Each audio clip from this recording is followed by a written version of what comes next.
સુરતના માંડવીમાં રહસ્યમય હત્યાની ઘટના સામે આવી છે। માંડવીના ગોડાવાડી ગામે 22 વર્ષીય યુવતીના શંકાસ્પદ હત્યા ટેકરી ફળિયામાં રહેતી નિધિ પટેલની હત્યા કરેલ મૃતદેહ ઘરમાંથી મળી આવ્યો હતો।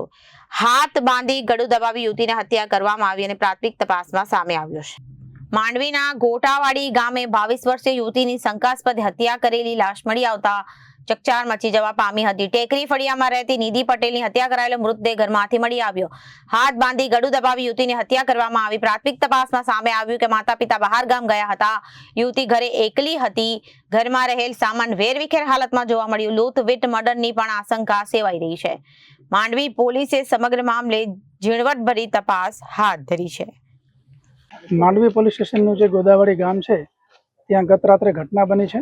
એમાં ગામના વાસુદેવભાઈ પટેલ અને એમના પત્ની ધાર્મિક યાત્રાએ ગયા હતા 2 દિવસથી અને ગઈકાલે રાત્રે 3:30 વાગે એ લોકો પરત આવ્યા ત્યારે ઘરમાં જે એમની દીકરી હતી એ જોવા ન મળી અને પછી એમને ઘરમાં સર્ચ કરતા ઉપરના માળેથી દીકરી મૃત અવસ્થામાં મળી આવેલી। એટલે તાત્કાલિક વાસુદેવભાઈએ પોલીસનો સંપર્ક કરેલો, ગામના આગેવાનોએ પોલીસનો સંપર્ક કરેલો। તાત્કાલિક અમારી તમામ ટીમો અહીંયા આવી ગયેલી, જેમાં લોકલ પીઆઈ, ડીવાયએસપી, એલસીબી એસઓજીની ટીમ, પેરોલ ફોરલો સ્ક્વોડની ટીમ, અમારી સાયબર સેલની ટીમ, તમામ ટીમો અહીંયા આવી અને બધું ચેક કર્યું। એફએસએલ, ફિંગરપ્રિન્ટ, ડોગ સ્ક્વોડ તમામને પણ બોલાવવામાં આવ્યા અને એના માતા પિતાની પૂછપરછ કરી અને જે કંઈ ઘટના બની છે એ ઘટના બાબતે ફરિયાદ લઈ રહ્યા છીએ। આ ઘટના ગંભીર છે। પેનલ ડૉક્ટરથી પોસ્ટમોર્ટમની કાર્યવાહી કરાવી રહ્યા છીએ અને અમારી અલગ અલગ ટીમો જે છે એને ટાસ્ક આપી અને ગુનો શોધવાના પ્રયત્નો થઈ રહ્યા છે અને ચોક્કસપણે આ ગુનો અમે ડિટેક્ટ કરીશું। હાલમાં એના માતા પિતાની અમે સાથે વાતચીત કરી રહ્યા છીએ કે જેથી વધારે અમે વિગત મેળવી શકીએ।